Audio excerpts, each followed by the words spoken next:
Hello दोस्तों, आज हम लोग मुंडा जनजाति पर ऑब्जेक्टिव प्रश्न को देखेंगे जो कि वन लाइनर के रूप में है। मुंडा शासन व्यवस्था जो वीडियो था वो पहला, उस पर इसके बारे में सब कुछ बताया गया है, उसी से ये वन लाइनर अलग किया गया है। तो आइए इसको देखते हैं। तो पहला क्वेश्चन है कि प्रजाति दृष्टि से मुंडाओं को किस समूह में रखा गया है।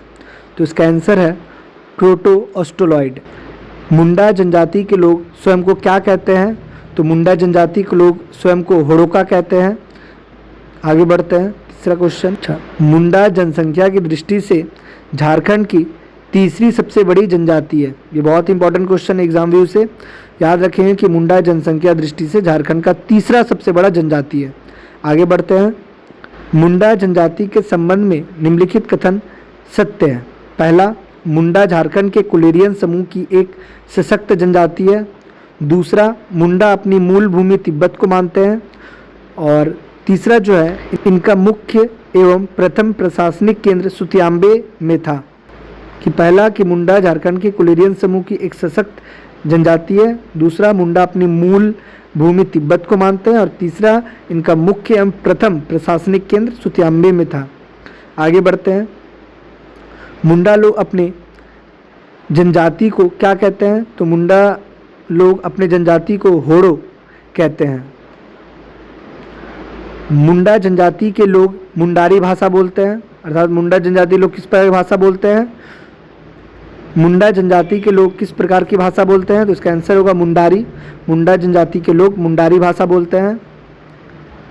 मुंडारी भाषा का संबंध किस भाषा समूह से है? तो ये ऑस्ट्रो एशियाटिक समूह से संबंधित रखती है। मुंडा जनजाति के लोग अपनी भाषा को क्या कहते हैं? तो मुंडा जनजाति के लोग अपनी भाषा को होड़ो जगर। ये बहुत इंपॉर्टेंट क्वेश्चन है, याद रखेंगे। क्या मुंडा जनजाति के लोग अपनी भाषा को होड़ो जगर कहते हैं? कौन सा जिला मुंडा जनजाति का मुख्य निवास स्थल है? तो मुंडाओं का जो मुख्य निवास स्थल है वो रांची है।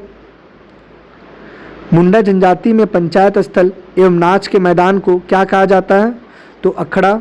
मुंडा में जो पंचायत स्थल होता है और नाच के जो मैदान होते हैं उसको अखड़ा कहा जाता है। मुंडा जनजाति के पूजा स्थल को क्या कहा जाता है? तो मुंडा जनजाति के पूजा स्थल को सरना कहा जाता है। बहुत इंपॉर्टेंट ये भी है। मुंडा जनजाति में समाधि स्थल को क्या कहा जाता है? तो मुंडा जनजाति में समाधि स्थल को शासन कहा जाता है। शासन में मृतकों की पुण्य स्मृति में पत्थर के शिलाखंड रखे जाते हैं जो क्या कहा जाता है?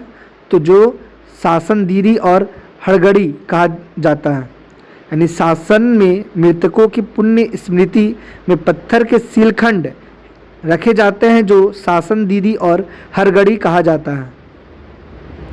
मुंडा जनजाति में शासन में जुगटोपा समारोह के साथ मृतक व्यक्तियों की हड्डियां भी गाड़ी जाती हैं। यानी कि मुंडा जनजाति में जो शासन है जहाँ पर दफनाया जाता है वहाँ पे जुगटोपा समारोह के साथ मृतक व्यक्तियों की हड्डियां भी गाड़ी जाती है। मुंडा जनजाति के युवा ग्रह को गीती ओड़ा नाम से जाना जाता है। ये बहुत इंपॉर्टेंट है क्योंकि ज़्यादातर जनजाति या जाति के युवा ग्रह के बारे में एग्जाम में क्वेश्चन पूछे जाते हैं। तो इसका आंसर हो जाएगा गीती ओड़ा। मुंडा गाँव में प्रायः कितने टोले होते हैं? तो मुंडा गाँव में प्रायः 3 टोले होते हैं। मुंडा गांव के प्रधान या मुखिया को क्या कहलाता है? तो मुंडा गांव के प्रधान या मुखिया मुंडा या हाथू मुंडा कहलाते हैं। मुंडा गांव का धार्मिक प्रधान क्या कहलाता है? तो मुंडा गांव का धार्मिक प्रधान वाहन कहलाता है। मुंडा जनजाति में ग्रामीण पुजारी को क्या कहा जाता है? तो मुंडा की जो जनजाति है उसमें जो ग्रामीण पुजारी है उसको डेहरी कहा जाता है। मुंडा जनजाति में झाड़ फूक का कार्य कौन करता है? तो मुंडा जनजाति में झाड़ फूक का कार्य देवड़ा करते हैं। ये बहुत इंपॉर्टेंट है, इसको भी याद रखेंगे, देवड़ा। मुंडा जनजाति का सर्वोच्च देवता, ये तो सबसे ज़्यादा इंपॉर्टेंट एग्जाम व्यू से कि मुंडा जनजाति का सर्वोच्च देवता कौन है? तो इसका आंसर होगा सिंगबोंगा। बहुत सारी जनजातियों का सर्वोच्च देवता सिंगबोंगा ही है। इस प्रकार मुंडाओं की भी जो जनजाति उसके देवता जो है प्रमुख वो है सिंगबोंगा। मुंडा जनजाति में ग्राम देवता को किस नाम से पुकारा जाता है? तो हाथू बोंगा। मुंडा जनजाति के ग्राम देवता को हाथू बोंगा नाम से पुकारा जाता है। तो आज के इस पार्ट 1 में इतना ही। अगले पार्ट 2 में इतना ही क्वेश्चन के साथ और मिलते हैं। तब तक के लिए bye. and thank you for watching this video.